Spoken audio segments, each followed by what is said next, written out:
Hello everyone, welcome back to another video from Wake&Tech.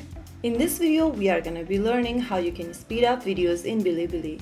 First of all, launch open a web browser and type in bilibili.tv in the URL box and search. Log into your Bilibili account like you normally do, and once you're inside, go ahead and open up a video. Once the video starts playing, go ahead and get to the bottom of the screen and look for the playhead option. Click on this 1.0x option over here, which currently is 1.0 in my case.